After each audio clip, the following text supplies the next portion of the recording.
En réalité, nous sommes les enfants de notre narrative. Nous sommes les enfants de l'histoire qu'on se raconte. Nous sommes les enfants de nos douleurs, mais aussi nous sommes les enfants de nos espoirs. Nous avons besoin de cette fécondation entre souffrance et espoir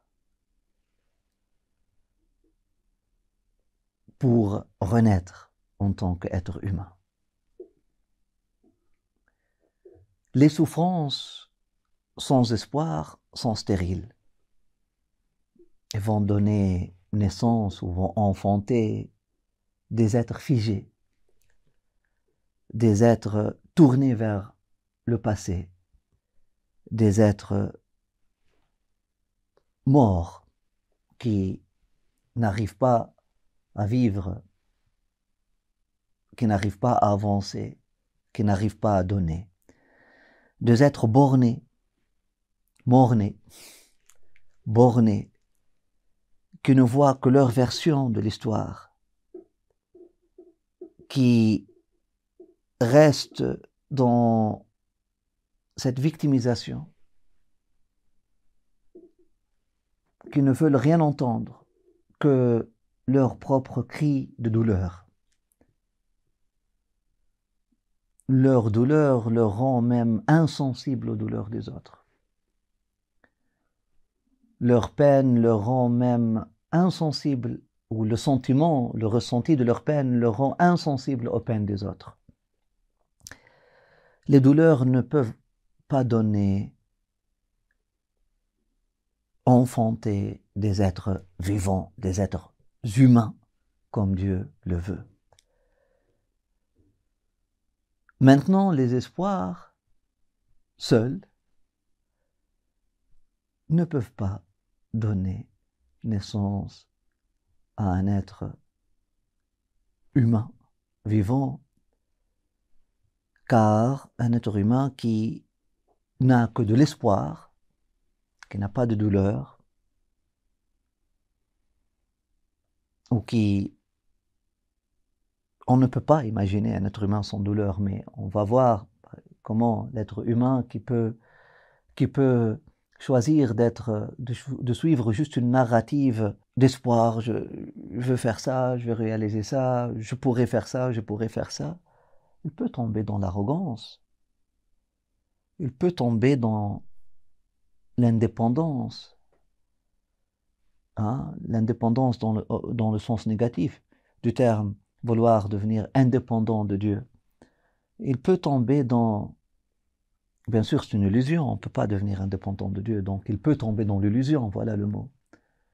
Il peut tomber dans l'illusion. Il peut tomber dans ce qu'on appelle al-ghurur, gharrahum al-amal, comme Allah subhanahu wa ta'ala dit dans le Coran, gharrahum al-amal. Et là, il y a un autre terme pour l'espoir, al-amal. Et lorsque j'ai dit tout à l'heure, nous sommes les enfants de nos douleurs et de nos espoirs, en arabe, c'est alam et amal. Douleur, c'est alam, espoir, c'est amal. Hein? Et nous sommes le alif lam mim. Nous sommes les êtres humains conscients. Adam, alif lam mim. Donc oui, la révélation de notre vie, le récit de notre vie,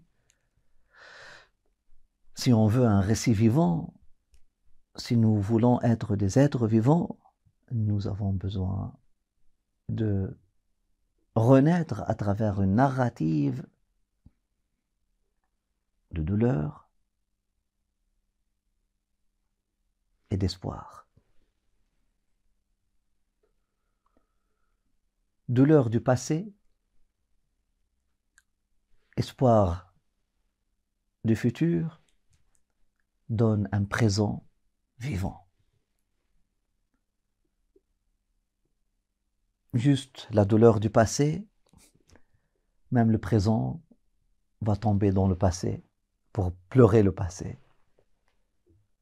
Juste l'espoir du futur, même le présent va devenir une course vers le futur Donc, vraiment, nous avons besoin des deux pour qu'on puisse être des vrais êtres vivants, humbles, et pour qu'on puisse garder l'humilité et ne pas tomber dans cette précipitation, dans cette arrogance, dans cette illusion de grandeur.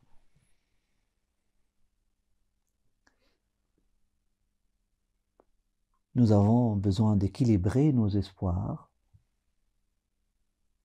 par nos douleurs, ou nous avons besoin de féconder nos douleurs par nos espoirs, ou nos espoirs par nos douleurs.